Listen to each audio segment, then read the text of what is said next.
session on 400, 800, and terabit pluggable optics. What you need to know. I'm Errol Roberts, and Mark Noel is my co-host. It's a pleasure to have you this morning. This is a session that we thoroughly enjoy putting together for you. We've done it a number of times, and it keeps changing. As you see, technology is evolving, the workloads are changing, and we're in the area of AI, and AI infrastructure is really driving massive change in this technology space. What we'll do today is actually take you through where we are today and where the technology is headed. Mark is a Cisco fellow, chairs a lot of the standards bodies, if you will, and also works with engineering, making sure that we're building the right set of technology to meet the requirements that we have today.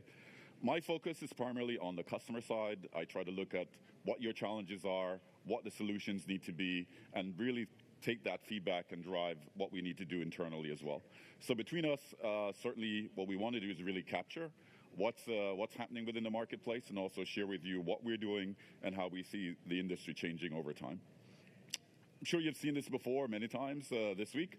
So the WebEx room is up. You can post your questions there.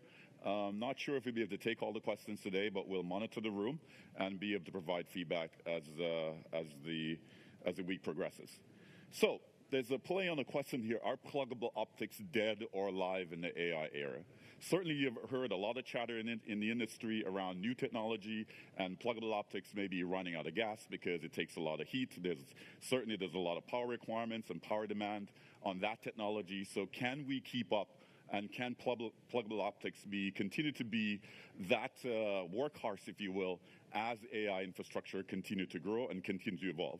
We posed that question actually to one of the large language models, to GPT, and the first time we did this talk, and try to get some insights.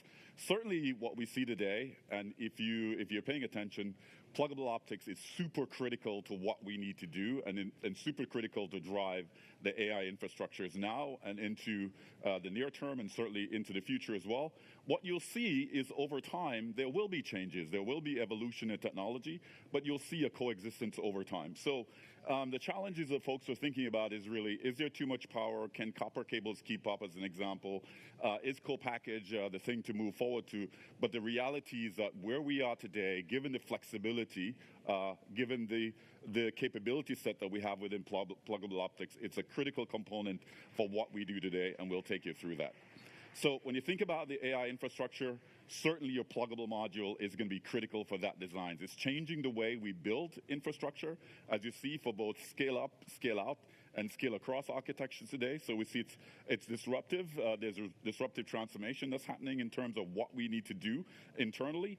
And we also see that there's a greater demand on reliability and performance and integration. So you'll see where we're making tremendous advancements in that space, and you'll see also where Cisco's innovation is really driving reliability, and certainly performance. We've always been a leader, and certainly we've always been a leader on integration.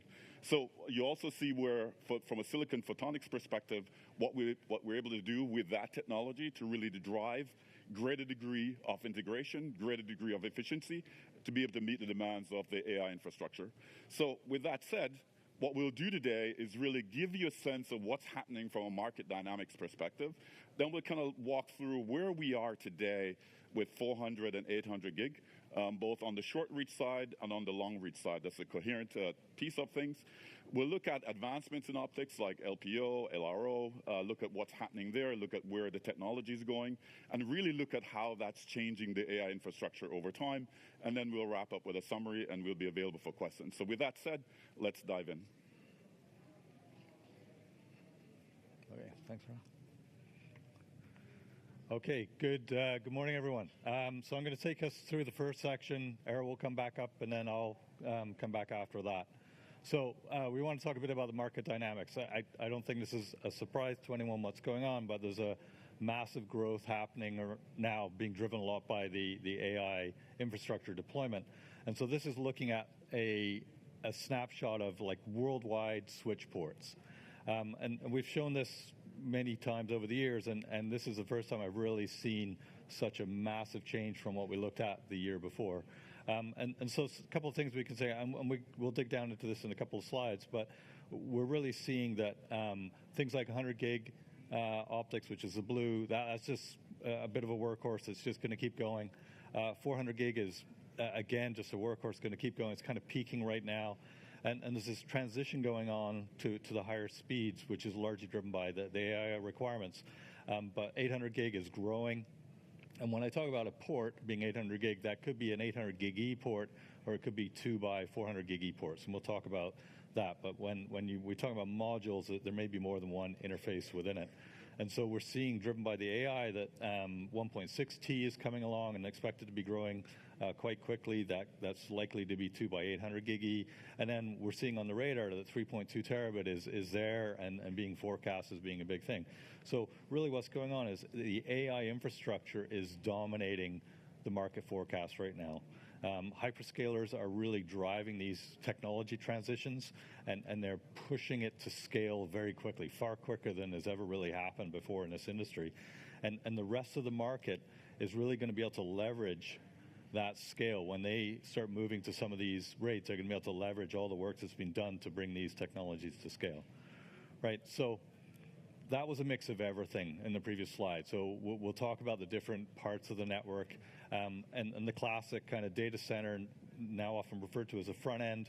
We're seeing the usual speed transitions, right? At the sort of the data center interconnect at the top level of a data center, that's been going from 100 gig to 400 gig to 800 gig.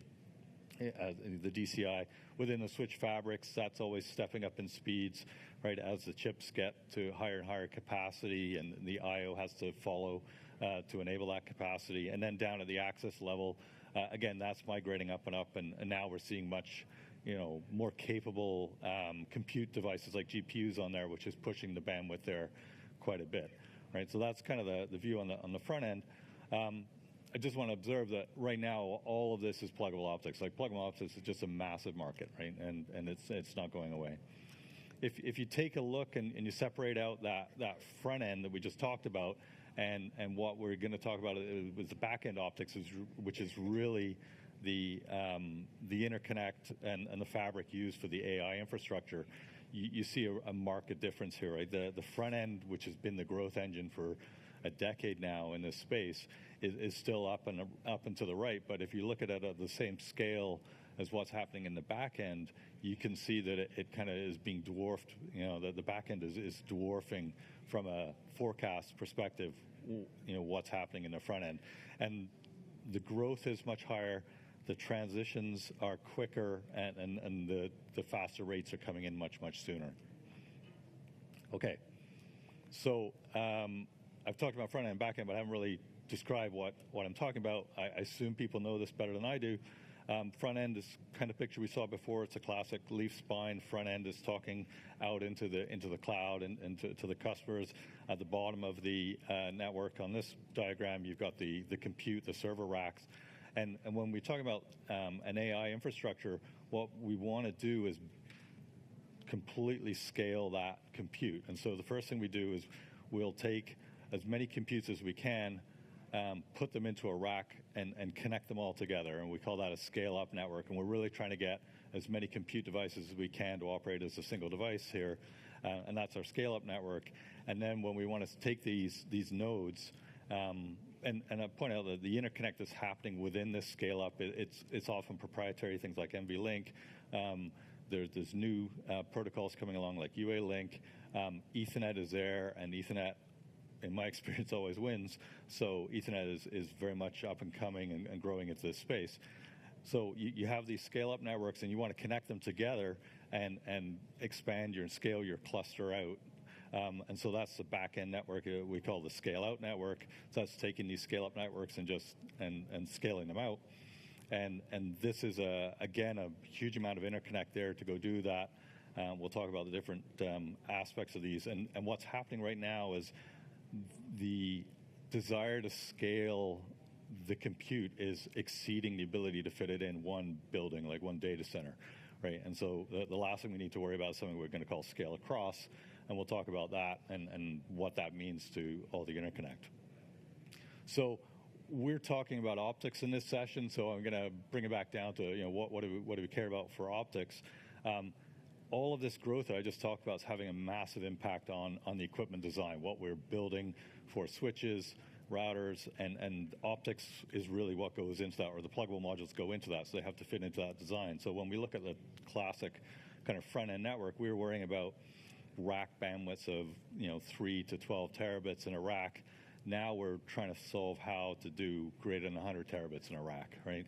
We were worrying about rack powers of 10 kilowatts. We're now worrying about rack powers of 100 plus kilowatts, right? And so all the metrics are changing, and things become, from an engineering technology point of view, much more difficult, right? Pluggable optics into this space is still relevant, right? It gives you a lot of flexibility on the media. We'll talk about the different reaches with different powers.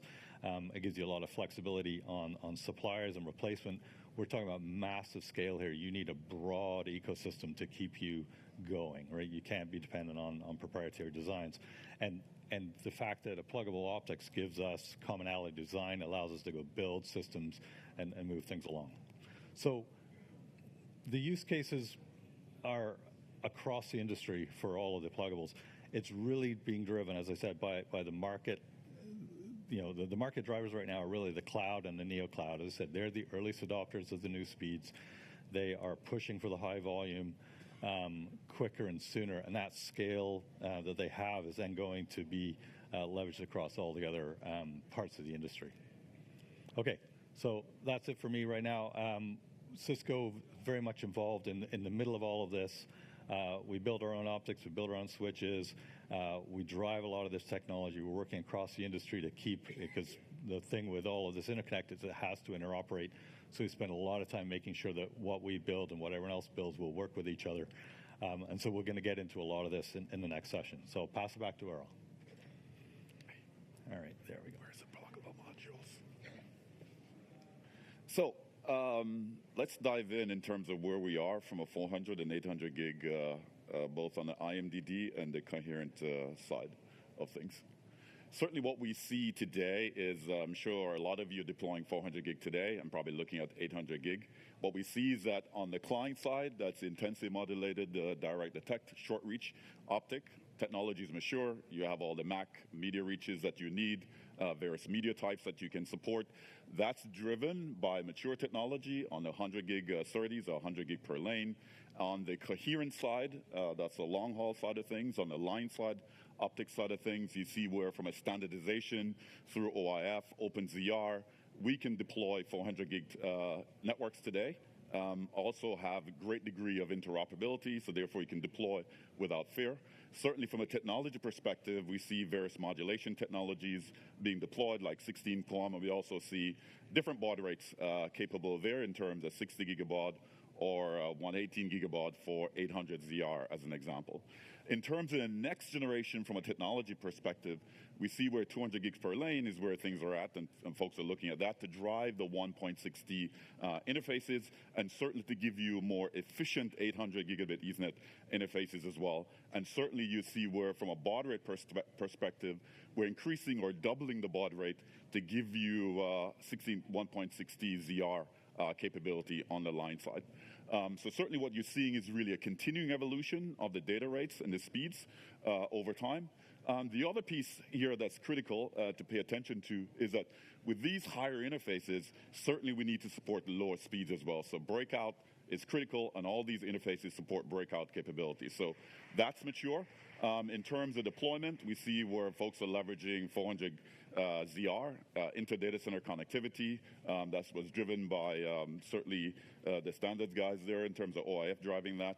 And then you see where from pluggable networks point of view and building long-haul networks or metro networks, leveraging pluggable technology, see where ZR Plus is actually being used because the higher launch power. Certainly you can deploy that within ROADM networks today and be able to optimize the infrastructure moving forward. Critically important here is management. How do I manage these optics, right? So before, when you think about earlier network designs, a lot of the infrastructures were bookended. You have to have the same technology from the same vendor. as you can see across here, by leveraging standards and interoperability, certainly standards development, what we have is the ability to have a really open ecosystem, open line system, basically open technology. You can look at your transponders or your pluggable optics as an example. You have flexibility in terms of choice on the infrastructure and how you can move forward in terms of building out your environment. That's critically important. So what does all this mean? So if you look at this switch today, it's probably not the latest switch that's here. The key point to take away is that, hey, you have a range of media choices, whether you want to use copper, fiber, whether it be multi-mode fiber, single-mode fiber. You have a range of reaches, as an example. And more importantly, or critically important, that's game-changing, is the ability to use that same interface on that switch, both for client-side connectivity and line-side connectivity. And we see why that's important. Certainly that gives you infrastructure optimization, but it also changes the network architecture that we built. I'm sure a lot of you, some of you may have been to our RON sessions today. You'll see where that's a critical component. These pluggable modules certainly drive the infrastructure changes, and it's actually critical as you think about scale across network architectures that we need to build out.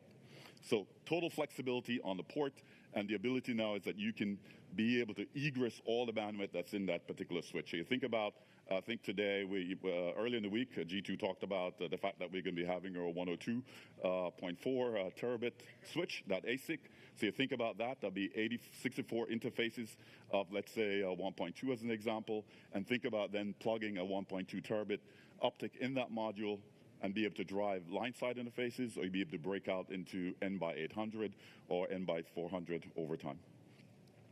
So what's critical again for us? Standardization. And I think just a quick glance, I won't go through all the standards here, is to see that we've been actively involved in driving all the standards here, the critical ones, certainly to ensure that we have supply diversity, vendor diversity, and the benefit to you is that you can build your network without fear, and certainly build your network with ease, and be able to deploy the architectures that you want to drive.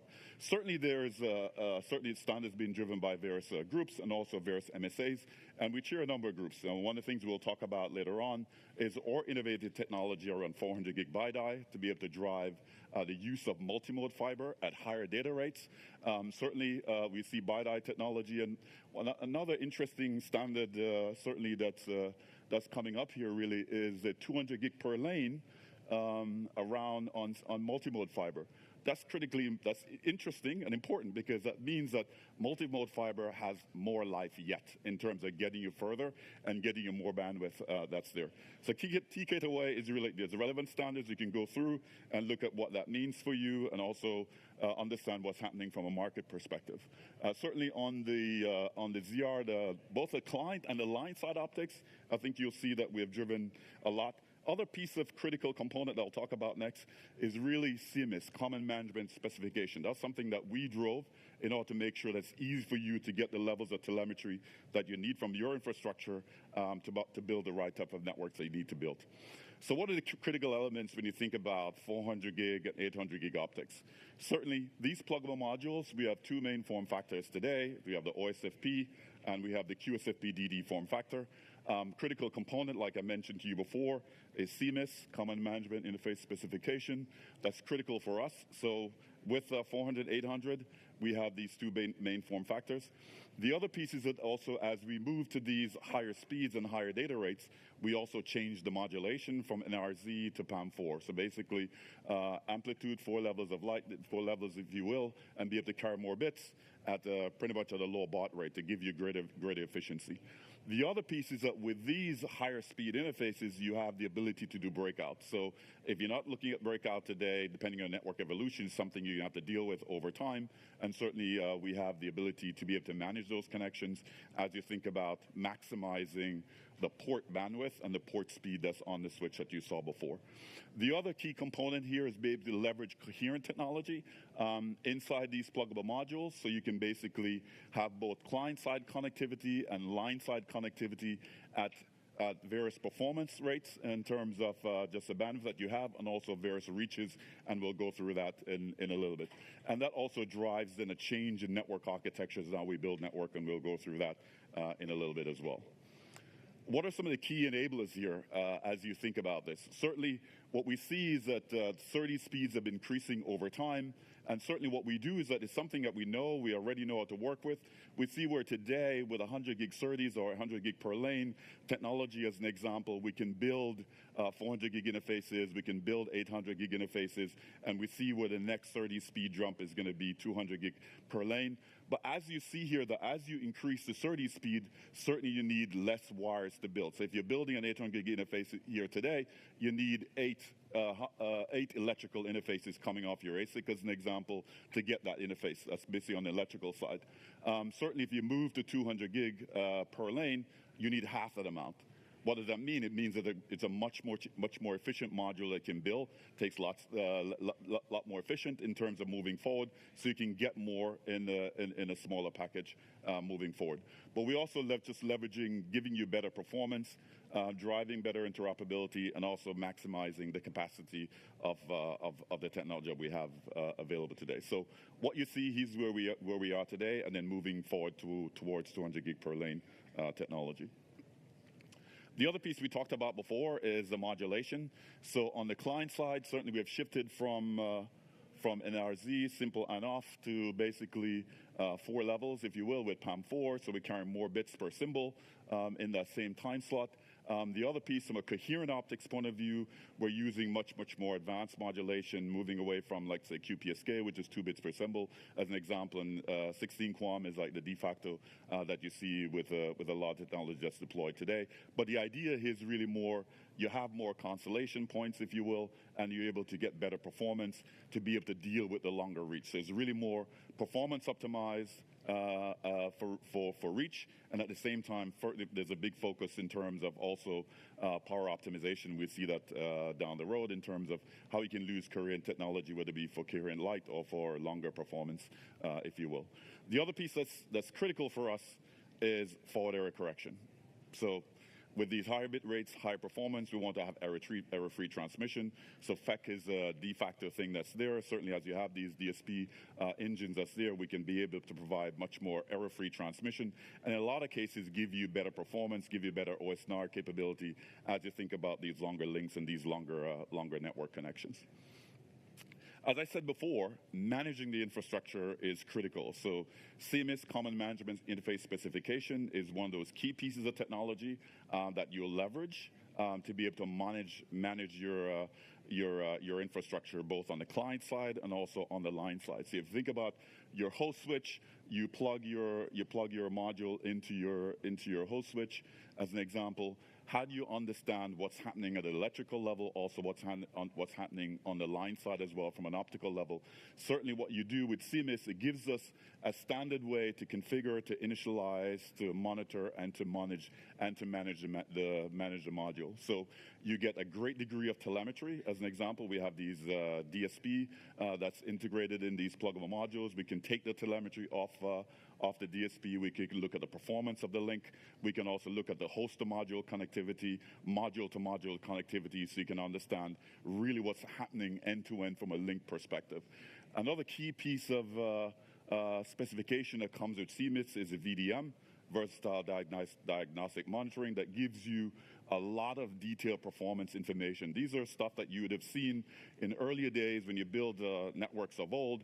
That was in your SONET or SDH type network in terms of FEC type capability, or with transponders as an example. You saw that. These parameters are now available on your host, right? So basically you can go pull this telemetry off and be able to get basically the telemetry that you need to then drive the infrastructure moving forward. So with CMIS, what we have, and with VDM, some of the things they can do with VDM, as an example, you can measure your prefec, you can measure your post-fec, you can look at what's happening from a host to module and a module to module, as an example. It'll give you troubleshooting information, so you can get all the telemetry, all the line characteristics.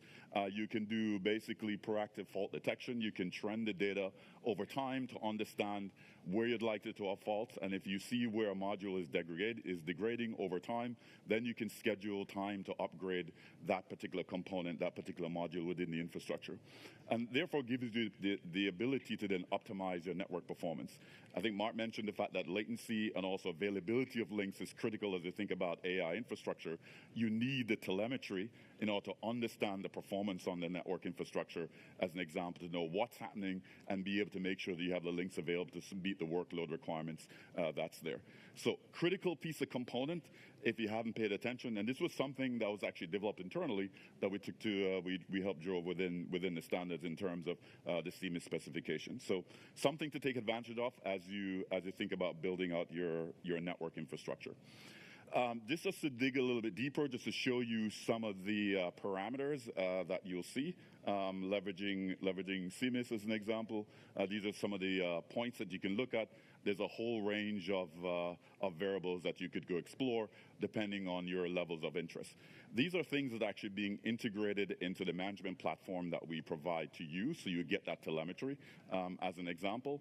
One of the things that I did mention is that with CMIS, it gives you the ability when you plug a module into a host, there's a notion of an application selector.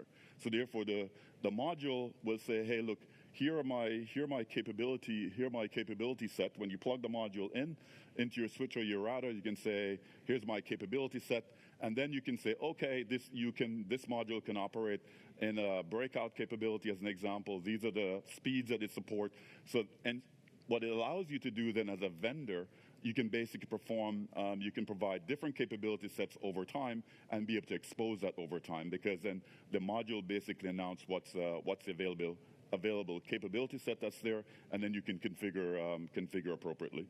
So that's a critical component piece. Is really more the application selecting capability, which is basically the modes of operation within for that particular module. So moving ahead a little bit, what we see with 400 and 800 and certainly with 1.6T is that we have a range of form factors for this. If you see and you'll see here, we kind of give you a chart in terms of what's happening. So certainly just starting from the left, we have the OSFP module. It'll be able to support a number of different data rates. It has an integrated heatsink within the module, so the module is designed differently. You have the I/O speed compatibility in terms of different lanes that it can support, and certainly common management. We see where we have the same module again, OSFP, but in this case has a riding heatsink, typically used in a lot of server application as an example. Supports all the various port speeds, but what you can see here is that there's no port compatibility. So when you think about your infrastructure, you have to think about that. Are these modules port compatible? So you pick the right module for what you need to do. As you look over here, you see QSFP-DD. That's something that we drove within the industry. And what we do is that they support backward compatibility with QSFP. So you see here QSFP as basically 4 electrical lanes with QSFP-DD.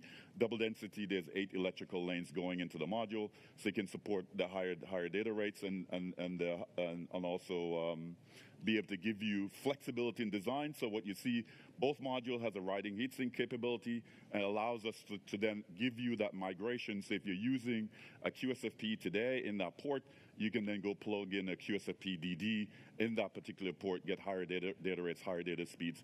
As you look at the OSFP portfolio, you need to understand, whether or not you have the port compatibility or not. As I said to you before, critical component across all of these is CMIS. I mean, we do support both OSFP and QSFP. So, but at the same time, if you truly want to think about that growth and backward compatibility as you evolve your network infrastructure, QSFP evolving and leveraging QSFP-DD would be the technology of choice when you think about backward compatibility and flexibility to mix and match modules as you move ahead. This is an expansion of what we were talking about before. So certainly, if you look at these modules, you see where from a port, everything within the blue, as an example, our modules are basically port compatible, if you will. You'll see here on the On the left side, as an example, where your OSFP and your OSFP with a riding heatsink not port compatible. Here you see there's port compatibility. And as you see, there's a range of support for all these data rates from 400 all the way up to 1.6T. Typically, this was really being used on the switch side, and the riding heatsink modules always used on the compute side. We're seeing more where this is also being adopted on switch architectures as well moving forward. So therefore, for you, you may need to pay close attention as you think about building out your network infrastructure. With all of these, though, and I think the key point, one key point just to mention here, regardless of the module that you're using, you can always provide connectivity to a different module type. No problem there. And certainly what facilitates that as well is just really a lot of standardization around Ethernet and the plug-and-play nature of Ethernet, if you will. So essentially, any one of these module type will interoperate. You can build your network with these various module types, and you get the benefits relative to the capability set that you're looking for. So you have the port compatibility also, and then you also have the interface compatibility to get the performance that you're looking for within your overall network infrastructure. When you think about where we are from an 800 gig and certainly from a dense 400 gig, what you see is that a typical module would have 4 N by 2 N by 400. Basically, you have 400 2 by 400 capability set within that 800 gig module. That's like the early deployment where people are looking to do breakout. Some folks are looking at 800 to 800 because they have an 800 gig Mac. But the key here is that you have a module that's pretty dense with leveraging silicon photonics from an integration point of view and the flexibility for you to be able to support lower data rates. This is to expand on that the capability set that you get with implementing, let's say, a dense 400 or 800. Certainly with a 800 gig module, you have the ability to support 8 by 1 or 4 by 200 or 2 by 400 or 1 by 800. That's going into breakout. Previously, we go extensively in terms of the benefits of breakout, but certainly here just to give you a sense that you can have a breakout capability with that. If you think about the 1.6T module coming down the road, then you'd have 2 by 800 as an example, or 4 by 400 with that. So you can break that out into multiple 400 gig connections or multiple 800 gig connections. So for us, we support a range of interface types, certainly on the short reach. The intent is not for you to dive into this in the world of solutions. There's lots of team members there. You can go ask about the various module types that we support. We support a range of form factors, if you will. Some are in various stages of availability. So one thing that's critically important and game-changing is 400 gig BiDi, right? So this is an innovation, it's a proprietary to Cisco innovation that really allows you to maximize the bandwidth on your duplex fiber and maximize your duplex fiber install base today. So a lot of customers on the enterprise side certainly have deployed multi-mode fiber because they've evolved their network. And what we're doing is really providing you that capability to continue to leverage that multi-mode fiber within your infrastructure. So as you see, looking at 1 gig, 10 gig as an example, we innovated, offered 40 gig BiDi, 100 gig BiDi, and also now 400 gig BiDi capability, which allows you then to maintain a duplex capability. If you follow the IEEE standard, you can see when you needed to move to 40 gig, you had to adopt an SR4 as an example, and also moving to 100 gig, there was a 100 gig SR4, and then 400 gig, there's an SR4.2. What you see is that you require more fiber as you go down this path here. We won't have time to go through all of this in detail, but looking at the BiDi technology, it actually gives you a path forward to really maximize the fiber capacity that's there. So if you kind of just compare with let's say you have a trunk cable as an example, what you get is basically an 8x increase, if you will. So you can support 8 links or 8 connections in your MPO16 type bandwidth capability that you have on your trunk fiber. You can go look at that in a little bit more detail. So with your 16 fiber pairs, you can support 8 links. With the same 16 fiber pairs, only two links with SR4.2, and basically only one as an example with SR8. Just to look a little bit further, what you have is multiple wavelengths, multiple CWDM wavelengths, communicating across that fiber infrastructure, and then we provide interoperability for your SR1.2. Key point is that there's maximum benefits. You can read the slides. Certainly, you don't have to deploy a new trunk fiber. You can maximize your patch panel. It's less expensive. But the idea is that really it's game-changing in terms of ensuring that you continue to leverage your multi-mode infrastructure and continue to move forward. So just to wrap up here, what we have is really more the introduction of 400 GB die. 400 and 800 standards are mature. As you can see before, people are deploying that today. You have all the standards to be able to support your deployment. And essentially, we can move on and start thinking about the next set of speeds as we move forward. So that was all on the client side. So let's look at what's happening on the coherent side. So coherent transmission, that's the ability for you to go much further. So with coherent transmission, we're leveraging the phase, the amplitude, and the polarization to be able to carry the bits across the wire, and leveraging complex DSP technology to manage all the noise, the impairments that would have that would basically negate going the distances that we're looking to drive across the infrastructure. But what you see here is that with coherent technology, over time, as the data rates increases, as an example, you'll see coherent technology being used for shorter and shorter distances. I'm sure you've been hearing in the market about coherent light as something that may be coming down the road. If you think about 1.6T and you're thinking about inter-data center connectivity as an example in the 2-kilometer range or within a data center, if you're one of those big cloud providers, you may see coherent technology making its way inside the data center. Critically important here is really all the data rates and also the speed that's there.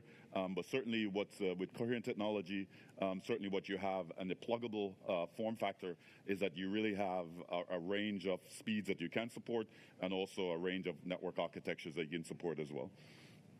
Just to look at this chart really quick, it's just saying, hey, pluggable technology is really increasing, certainly on the coherent side. A lot of that being driven by IP over DWDM.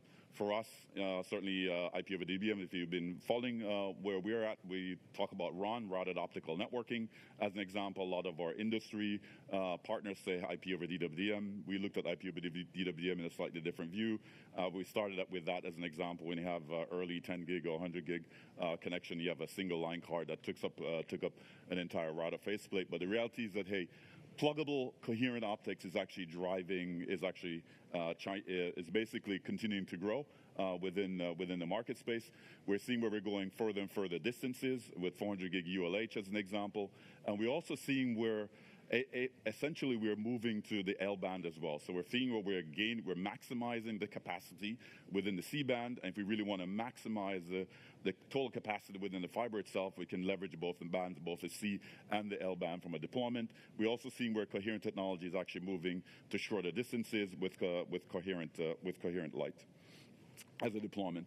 We also see as we look at these AI workloads where 800 gig coherent is going to continue to grow as we look at the production, and then we see where 1.6T coherent is something that's coming, that's going to be growing as well as we look further out on the horizon. Critical for us, certainly Cisco is driving and is a pioneer in this industry. We're the first one to leverage silicon photonics to be able to build our coherent optics. Other vendors basically following suit. There was a big debate around indium phosphide or silicon photonics. Certainly we chose correctly here.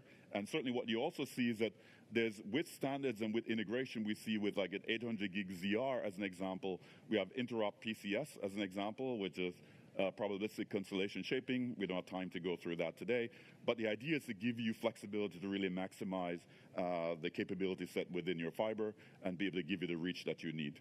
So coherent pluggable, why? Its slide is self-explanatory. It allows you to optimize your network costs. We'll see that. It allows you to optimize your power, your space. You get better watts per gigabit. Just in the interest of time, we may not be able to go through all the bullets here in detail, but also allows you to look at how you build networks, how you build your transport networks today, and how you can optimize those transport network today, and also critical in terms of how we build these AI networks moving forward. And with all the standards, certainly there's lots of interoperability. So where are we at today? If you look at this network, think about the network of, well, some folks may have this today, where you have your router has a client interface connecting to a transponder, connecting to a line system.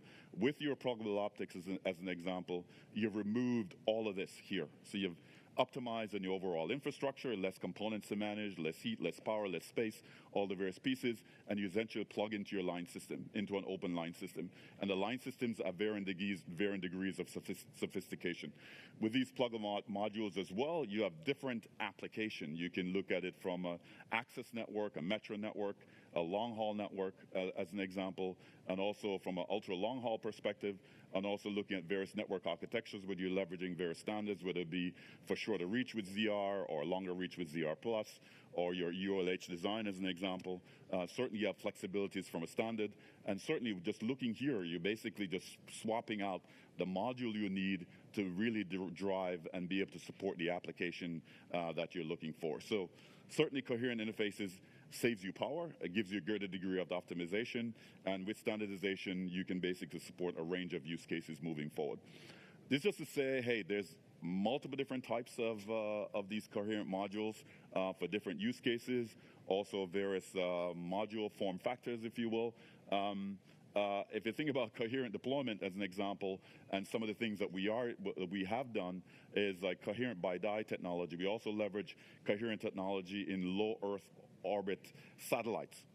What does that mean? That means that there's a high degree of reliability. When you think about AI infrastructure, reliability is actually critically important. We've been demonstrating reliability in these critical applications that we've been able to deploy coherent technology today, and also we've been able to deploy a lot of the IMDD technology as well. So you have a range of interfaces. I won't go through all of these interface types just in the interest of time, but certainly you have different span reaches as an example. So you can do point-to-point links here. We can do ZR, which is basically a different FEC technology as a CFEC.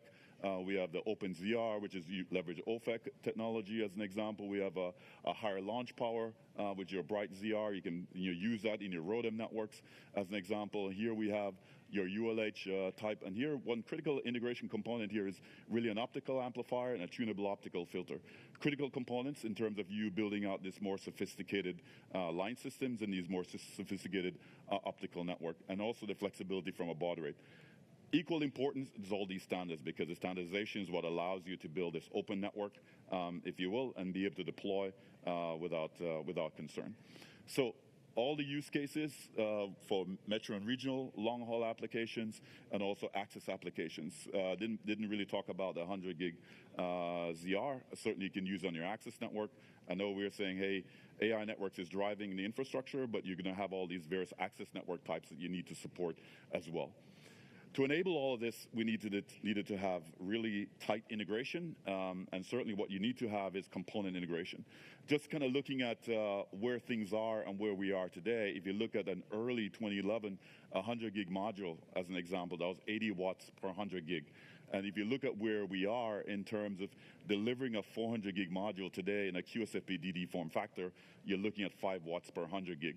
That's been facilitated by these tight integration with your optoelectrical multi-chip module, where you're basically integrating your PIC with your ASIC and all the other components as an example, and leveraging the advancement in CMOS technology, also with leveraging silicon photonics to really drive not only the cost down, but the power down and improve the overall efficiency. And we'll see where that takes us into the 1.6T, where you can integrate, where you have an integrated EDFA as an example in this use case, and also lowering the power consumption as we move forward. And also integrating sophisticated techniques from a modulation point of view, not only having your 16 QAM, but the ability to be able to have basically sophisticated constellation, be able to look at how the constellations are within the line system, so you can build out the right types of networks. So with 800 gig, what was critically important for us was really more, these are some of the important drivers. We need to have an MSA, making sure the standards are there. So you have all the OIF and Open ROADM compliant DSP technology as an example around constellation shaping. We have the form factor in terms of QSFP and OSFP. You also see availability for both the C and the L band, so you can maximize the fiber capacity. You also did an integrated EDFA, erbium dope fiber amplifier, and your tunable optical filter within those same modules. And you also see where from a From a CMOS technology, we're leveraging a 4-nanometer CMOS technology, but also it's really more the power optimization and power consumption that we're leveraging, and be able to support all the various reaches that you have, the various application types. So when you think about where we are today, from a next-gen coherent technology, leveraging our Delphi chip, basically there's three categories of products you look at. You look at ZR, for your inter-data center short-reach application. As an example, you see your ZR Plus with your integrated PCS and a higher launch power to look at these more sophisticated network, slightly more power because you're doing a lot more things internally. And also you have your ULH type application, and certainly there's a range of form factors that's actually being supported across these various standards, if you will.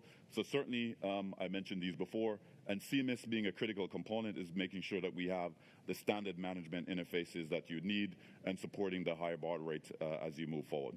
What this enables us to do, like I said before, is actually move away from these network architectures, support these network architectures, but for the customers who want to evolve to a much more simpler network architecture, we can actually build out these systems where you use a pluggable module inside your switch or your router, leveraging, and so you guys will go listen to a routed optical networking architecture and the benefits and how you can build your network infrastructure, but it's really about your simplification.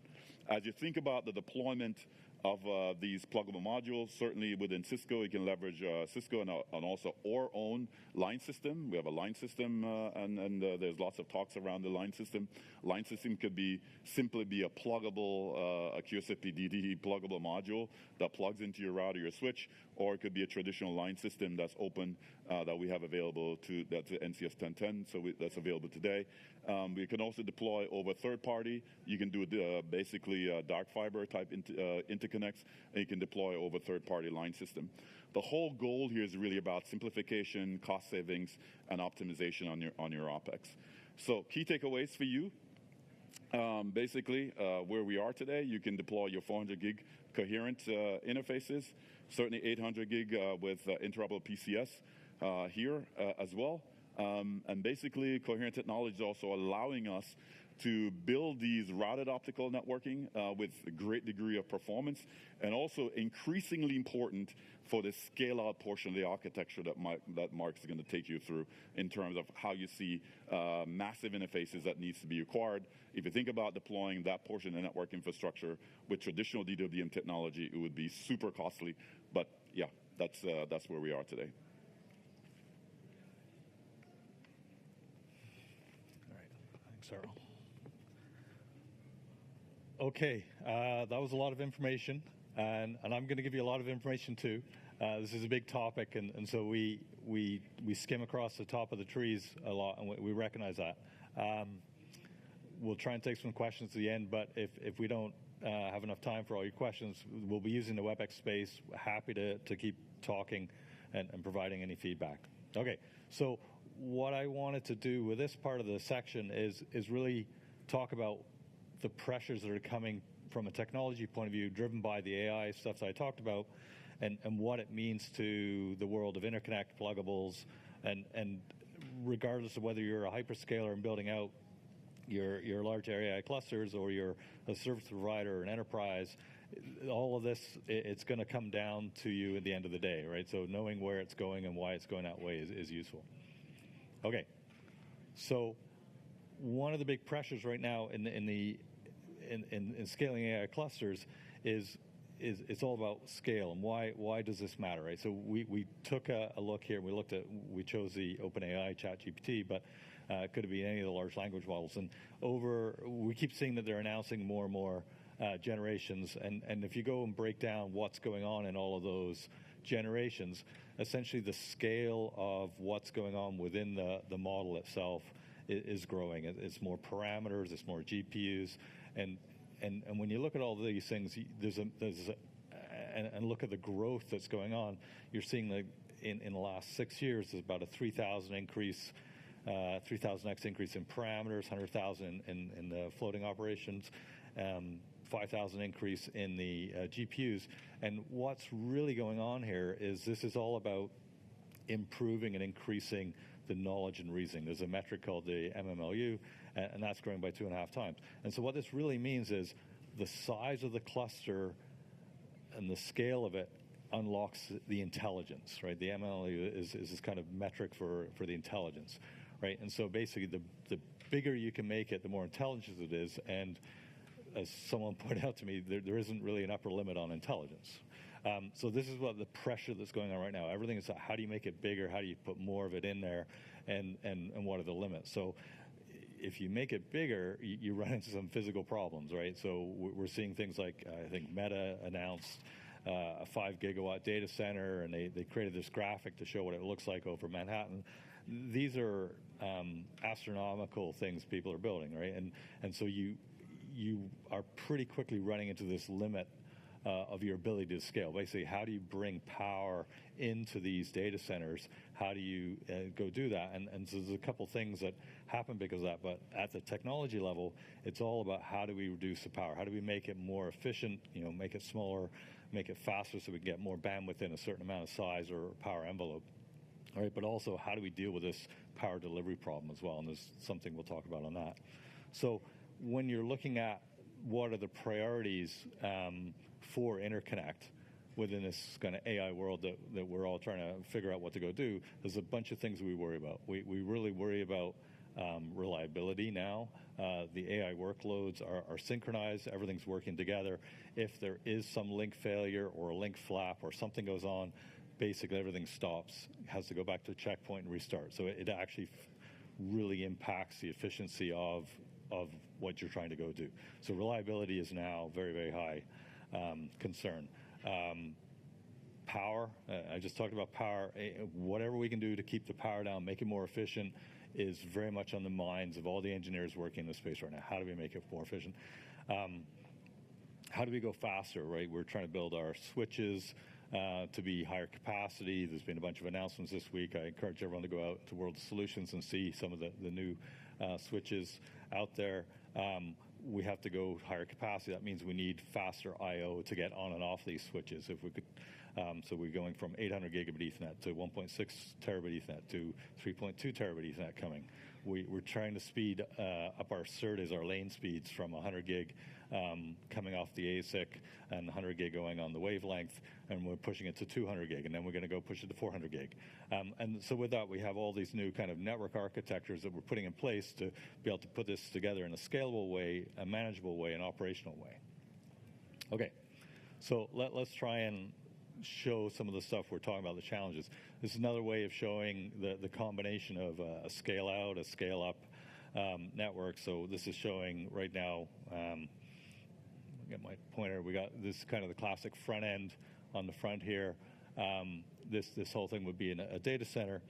And at the back of the diagram here, we have what showing here is the scale up. This is really taking all those GPUs, putting them into a rack together to make as many of them act as one kind of compute entity. And so from an interconnect point of view, everything's as close together as it can be, right? So you want your interconnect to be very short reach because you're worrying about latency, and you don't want to have a long time of flight. So you bring it all close together. That puts a lot of heat together and causes all sorts of cooling problems. So we got to get the power out of the interconnect as much as we've got to get power out of everything. But if we can get it out of the interconnect, so we like to have copper cables there if we can. They're preferred, they're low power. Their reach isn't great, right? As you go to higher and higher speeds, you start running into a problem. So what do you do? Optics being an option, right? As I said, then you take these scale-up networks and you start ganging them together. We call that a scale-out network. That's within the data center. Those reaches tend to be longer. They're going across the building.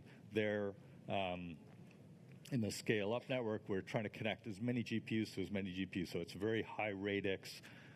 It's not low speed, but it's relatively lower speed compared to the interface on the scale out. There we're going longer reaches. We create them into a sort of a bigger, fatter pipe. And so that's where a lot of the pluggable optics is. When we talked at the beginning about is pluggable not relevant anymore, that question is more coming in the scale up space, right? And it's still relevant because obviously we got this copper and optics, and if you want to mix, you need to go do that. As I mentioned, and you know that kind of picture of Manhattan, if you can't fit all of this AI cluster within one building, what do you do, right? And so you just move it to another data center. You might do this because it can't fit it all in there. You can't maybe deliver as much power as you would like to. You could build another building on the site, but you may not be able to get power delivery, so sometimes it's better to just have another data center somewhere else where there's a separate power being delivered in. And what that means is you take this scale-out network now, and you go scale across. And there's a big difference here. We talked about, Errol was talking a lot about the data center interconnect. This is a coherent technology, so which goes out the front end of the network, and it reaches across out to other data centers, and eventually out to us as users of all this technology. This is the same technology. This is, again, the coherent technology, but this is now happening in the fabric within the back-end network, right? So the capacity and the scale here in terms of volume is far, far higher than what's happening up here, right? So this coherent technology is really in the right place at the right time. And so you can extend, and this allows you to solve this physical building problem by being able to adapt some of the coherent long-reach optics. And in combination, you need some deep buffer switches. We can go see those out on the World of Solutions floor. And that combination scale across is really kind of opening things up. So when you look at this from a coherent technology that Errol was just talking about, traditionally the technology was all about how many wavelengths can I fit on a single fiber. That was kind of the DCI application. How can I do it in a low-cost way? How can I get the best performance? Within this scale-across space, now we're worrying about how many fibers can I get between these two data centers, and how can I fill these fibers up with as many wavelengths as possible, right? And given the synergy between the capacity on the router and the pluggable optics going into the router, we're seeing an alignment of the data rates on the coherent side and the port speeds on the switch side. So as we move to something like a 1.6T based switch, we're looking at driving 1.6T or 1600 ZR optics in there. We get this alignment. And so to move from something like the 800 ZR that Errol was talking about up to a 1600 ZR, again, we're pushing on the baud rates. We're going to the next class of modulation there. So we're basically doubling the speeds. Again, staying within the PAM4, that increases the capacity of the channels. That's why we need so many fibers and so on and so forth. But this is a massive kind of growth area pushing the coherent technology. Okay, reliability. We mentioned it a couple times briefly. I'm going to go dig in a little bit. When you're building out these massive workloads, everything's synchronized. Any kind of link failure, link flap going on there really affects that synchronization. It slows down that parallel compute, has operational impact, and generally is a bad thing. So Cisco, we've been worrying about optics reliability and pluggable reliability for a very long time.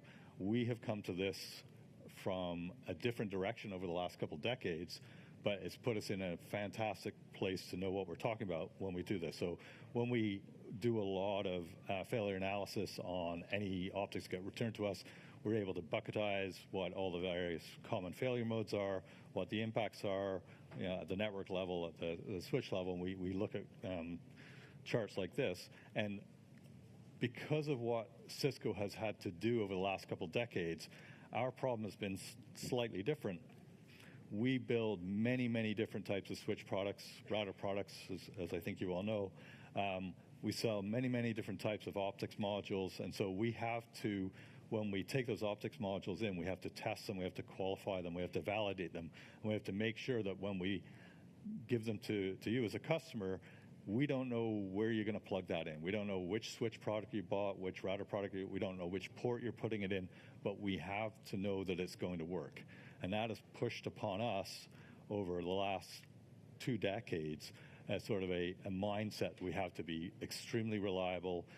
We have to weed out any issues. We have to know that it just works everywhere. And that is actually putting us right in the sweet spot right now for all of this AI infrastructure, which is highly sensitized to reliability. So as an example, this is some kind of typical testing we would do. We would take a module, we would plug it in, and we would just keep power cycling it, and we would see what would happen. So this is a plot of what the bit error rate would do over time as we go and power cycle through.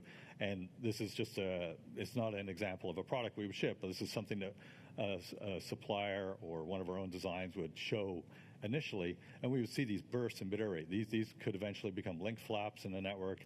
This is a bad thing. So we go through and we work and we figure out what's going on with that design. We update firmware, and basically we're able to take all these issues out. This is exactly the problem that some of the narrative right now around data centers saying we've got these link flaps is a big problem. We're able to mitigate that. So when we go look at, we obviously sell a lot of optics.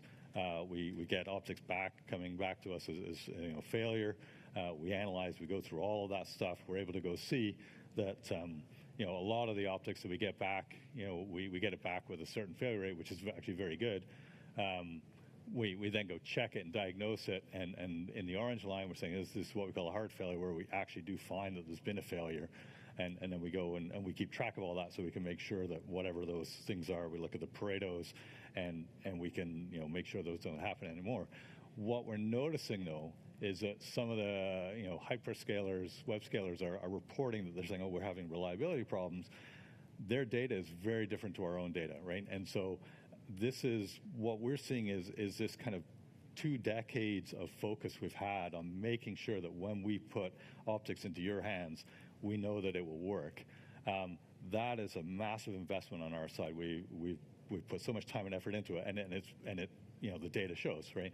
If you are someone that's just buying optics because it's the lowest cost or lowest power and putting it into your network, you're going to see your mileage will vary, right? And so we're definitely seeing some of this with some of the so the things that were being posted and reported, and so a lot of this concern out there saying, oh, pluggable optics is a big problem with pluggable optics. We have to move to co-package optics. We have to move to linear optics. Those are all good things to go look at, but reliability is not the reason, right? We're not concerned about reliability about pluggable optics. Okay, so we talked about reliability. I'm going to talk a bit about power and integration. Obviously, integration is how we reduce power. And so what's going on? If you go look at, this is sort of a look at the last 10 generations of switches that we've been building, and you look at the power, how that's evolved over time over those 10 generations. So back looking at a 640 gig system, an ASIC we would build, a system we put around it, the optics we would put around it, we're able to go and study what's going on and project forward what's happening here. And what we see is every generation, the power is going up. And if we look at it from a 10,000-foot view, in those kind of 10 generations, we've increased the bandwidth of the systems by 640x. And the power is only increased by 119x, right? And that, from a watts per gigabit point of view, that's a fantastic metric. It's driven a lot by Moore's Law, greater integration. So the problem we're having is the amount of capacity we're pushing is just growing faster than the slope of the power efficiency, right? So we see this up and to the right. And so we break it down and we say, okay, well, how much of this is the I/O on the switch, right? Obviously, we've got the core. The dark green is the power of the core of the ASIC, and the light green is the power of the SERT, is getting off the ASIC to whatever it's talking to. And then on the other end, this is looking at an optics module. So you have the power of the optics module talking back to the ASIC in the light blue, and then the power of the optics. We got some other stuff in there. And then the gray is the cooling power. And you will note that, the power actually, the cooling power is going up and up, and then it drops down. This is where liquid cooling will come in.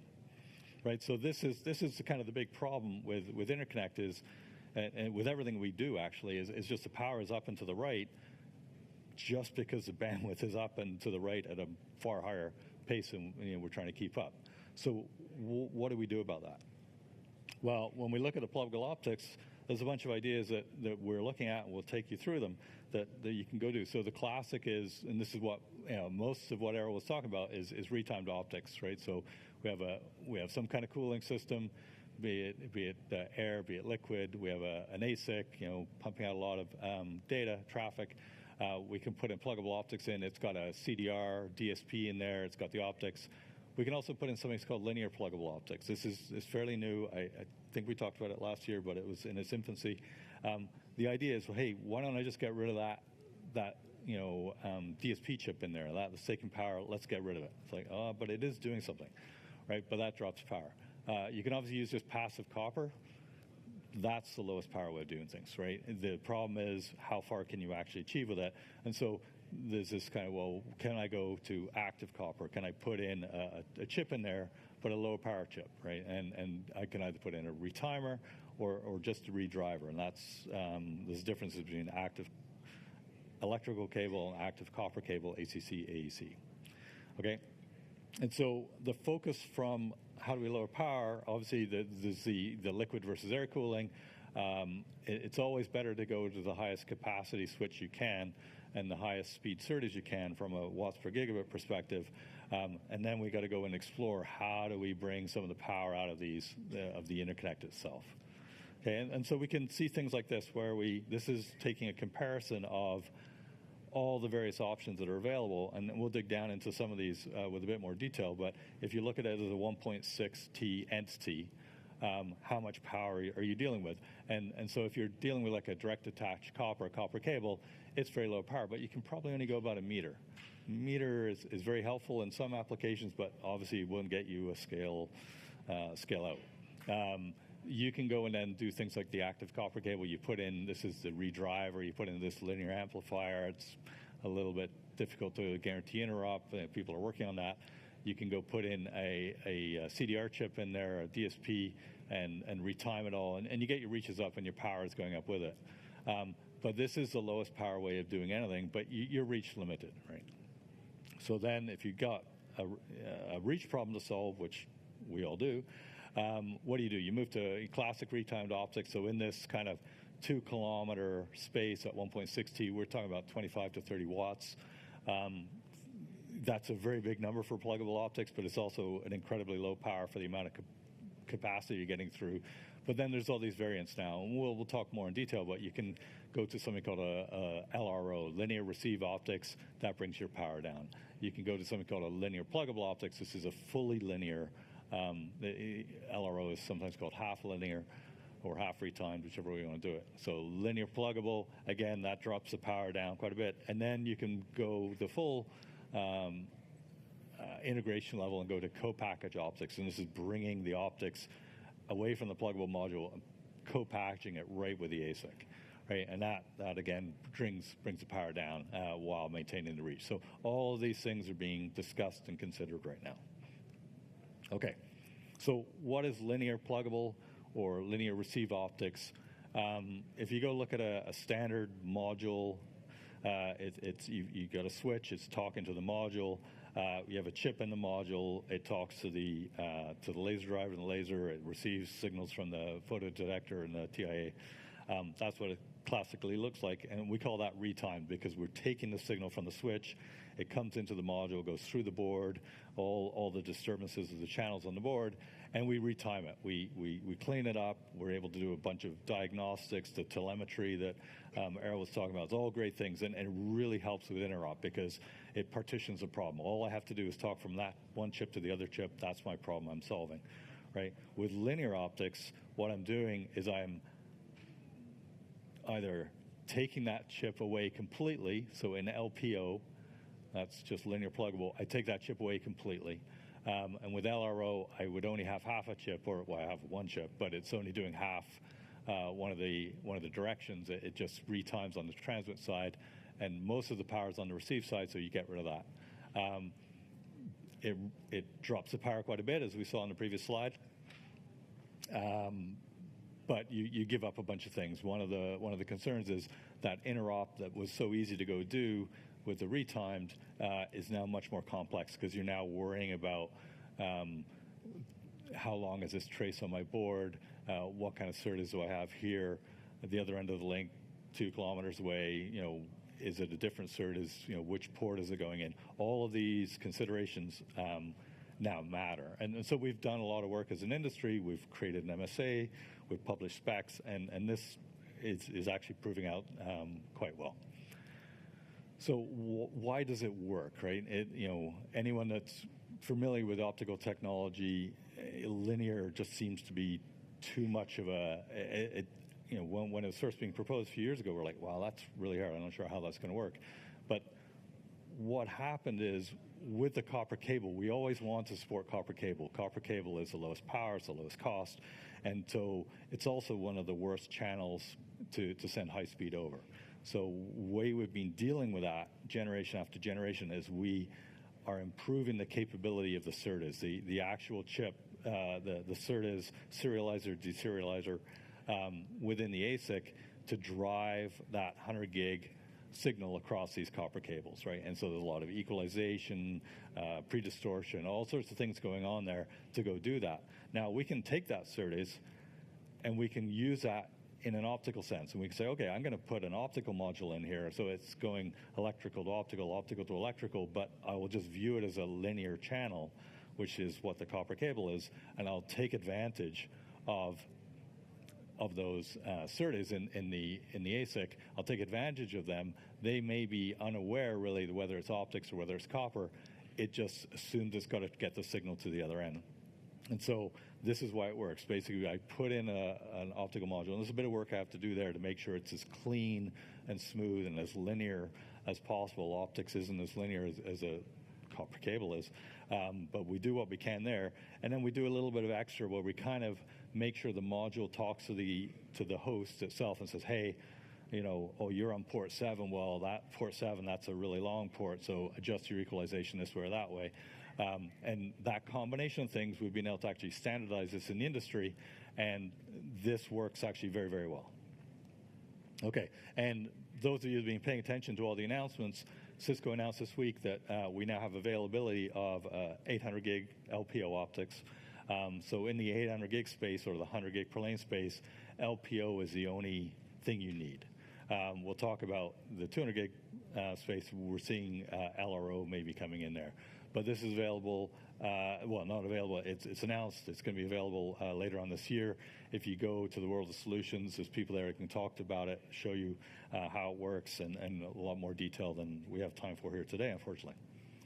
Okay, so we've been talking mostly about pluggables. I'm going to spend a little bit of time about non-pluggables later, but the roadmap on pluggables has been impressive, right? We started out from down to like GBICs, 1 gigabit, and it's just kept going as we go up in the speeds. We talk about SerDes speeds because it's all about getting the signal through that connector, and so we've had 1 lane. We've had pluggable modules that have 1 lane, 1 high-speed I/O in each direction. We've had 4 lane, which is the QSFP, and then we moved to the 8 lane, which was when both the QSFP-DD and the OSFP came in that Errol was talking about. And those have been marching up from 50 gig I/O, so 8 by 50 to give you 400, 8 by 100 to give you 800. We're now working on 8 by 200 to give you the 1.6T. And so we're seeing this progression of these form factors. 200 gig right now is possibly the limit for these connectors. There's a lot of people working on it. We think there may be ways, but in my personal opinion, I don't think we're going to see these families extend beyond. Just the basic approach to the connector needs to be changed. But there's a lot of people right now working on how do we get through this kind of chasm here. And when we get to the 400 gig per lane and the 3.2 terabit optics, what are we going to have? So fairly confident that we will have pluggables. There's people in the industry working on this right now. And maybe this time next year when we're here, we'll be talking about what that is. But basically, pluggables have life in them still. Sorry, I don't know what happened there. Okay, so I've already mentioned this a couple times, but what are the alternatives to pluggables? Well, co-package optics. So you saw on the previous slide, it does bring the power down quite a bit. And really, the linear pluggable that we just talked about, where we just took that DSP functionality and we removed it from the optics, and co-package optics, where we take the optics and we move it into the package, it's essentially the same thing. It's really 2 variants of the same problem. How do I drive from my ASIC directly into my optics? And the only difference is, am I driving across my switch through a PCB or cables or whatever, or am I trying to figure out how to package it onto a substrate? It's very much an engineering problem. There's a lot of interest with it. You obviously lose a lot of flexibility. It's not pluggable anymore, so you have a system, it's fully populated, it's all one type of optics, that's it. That's not a bad thing, it's what it is, right? So if you require flexibility, the pluggable is still going to give you what you want. So what we see when we go back and look at the previous slide, we're seeing this march of the pluggables. It's going to go up. We're seeing demos. What's going on here? Sorry. We saw demos starting to come in at about 100 gig per lane. The 200 gig per lane, a lot of people are working on it. We'll see people doing trial deployments. A lot of the hyperscalers are very interested. But we're not really seeing it going to be a massive deployment scale. It's not going to displace pluggables yet. Once we get into the 400 gig space, that's where we're going to see this kind of coexistence, right, between the CPO and the pluggable. And there's going to be lots of reasons why you want to go use different things. Obviously, the pluggable, it's all going to be like a homogeneous, maybe short reach optics, 500 meters, 2 kilometers, right? So you still, if you want anything to do with copper cables to bring the power down, you still need pluggables. If you want to go coherent to do the scale across or the DCI, you're going to need pluggables. So we're going to have to figure out how to build systems that, or multiple types of systems to go build both of these. Okay, so just recapping everything that we've gone through. We went through quite a bit there. There's this evolution right now on the functionality, right? So the retime module is kind of what we've been using for the last, mumbled decades. We have a switch ASIC. Within the module itself, we have a retimer. We have an E to O, O to E conversion. We put it all in a package. That's a retime module. We talked about half linear. It comes under lots of names. So LRO, linear receive optics, that's what I prefer to call it. Sometimes it's called half retimed because we just have half a retimer on the transmit side. Sometimes it's called TRO for, which way does this go? Transmit receive, no, transmit retimed optics, that's why I don't like using it. And then there's something called RTLR, another term of use in the industry. Of course, we love naming things. RTLR, retime, transmit, linear receive. They all mean the same thing. LRO, half retime, TRO, or Rattler, as some people call it. So that's half retimed. The LRO is more likely to be coming in at the 200 gig per lane. 200 gig per lane linear is a tough problem. I think we'll solve it. But the LRO is an easier problem to solve, so we'll be seeing that one happen sooner for the 200 gig per lane. The next thing is obviously just pull that retiming out of the module completely. That's the fully linear. That's where I talked about using how the capability of the CERT is driving right into the optics itself. And finally, the co-package. If you look in this kind of flow, what's a co-package look like? Really, you're taking this optics and you're moving it right onto the co-package with the switch. One of the things that happens is lasers don't like heat. We're always trying to keep the lasers cool, and so what it means is the optics is sending and receiving all the traffic, but you have a bunch of external lasers, and so you keep those, and we call it ELSFP. It's a pluggable module. It just has lasers. It just produces light. It's like a power source for the optics.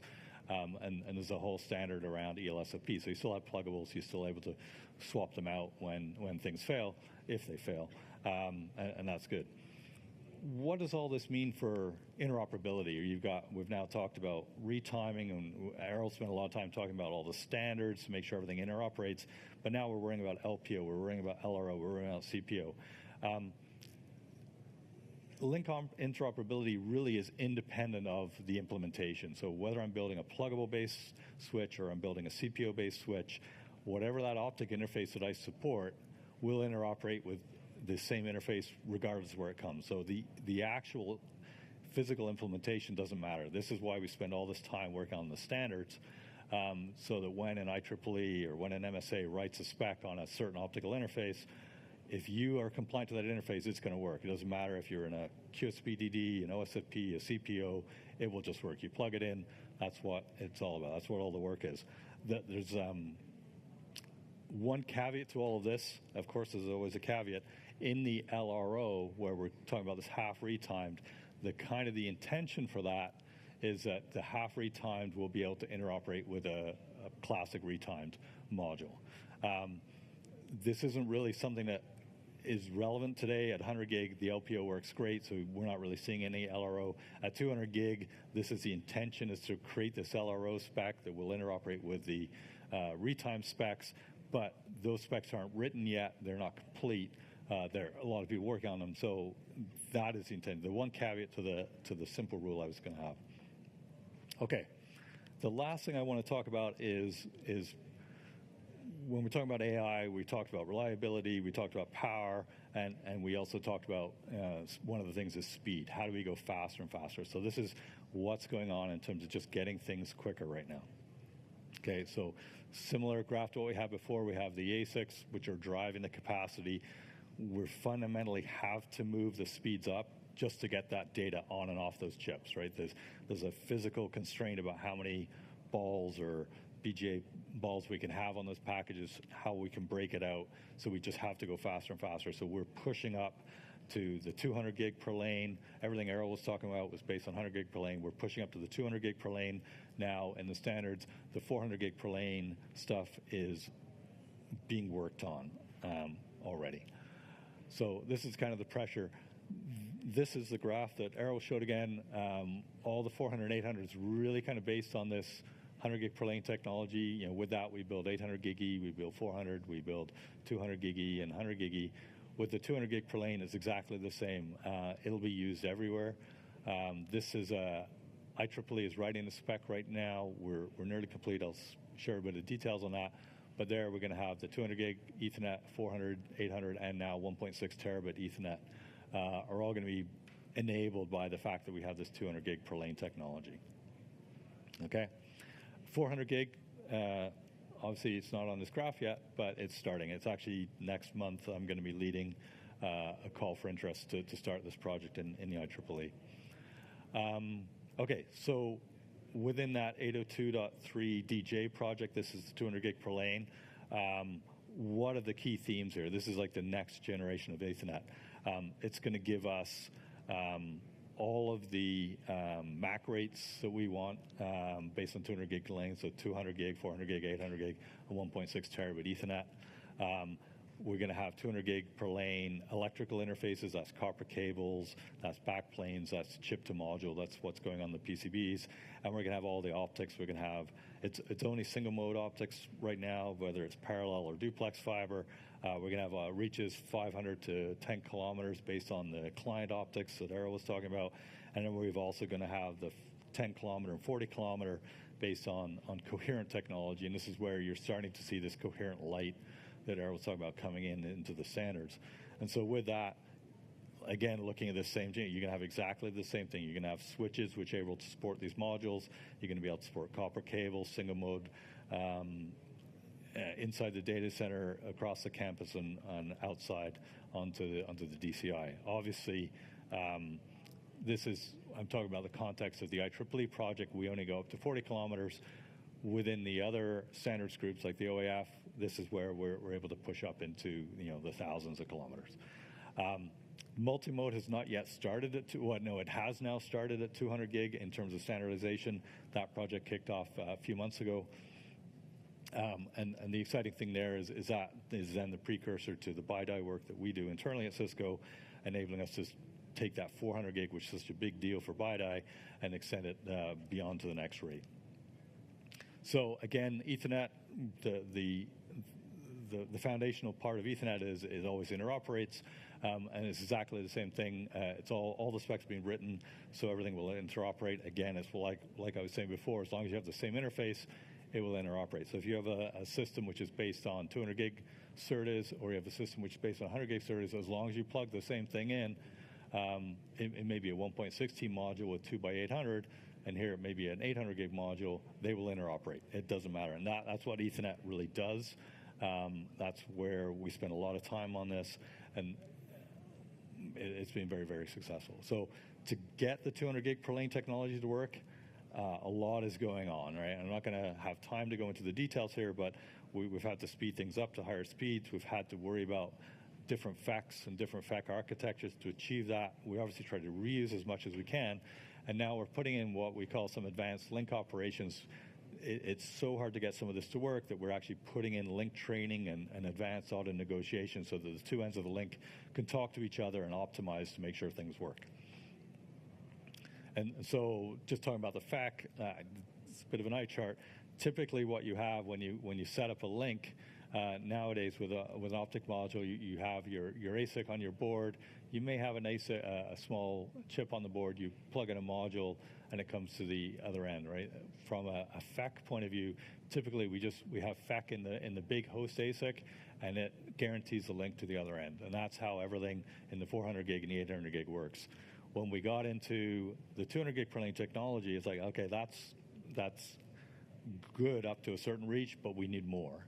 And so for the longer reaches, so up to 500 meters is exactly the same as it was before, but in the 2 kilometer to 10 kilometer, now we're putting a little bit of what we call interFEC just within the module. So you don't need to worry about it. It's just embedded in the module. You plug the module in. It does a little bit of extra forward error correction on top. We call that concatenated, and it achieves gets you distances up to about 10 kilometers.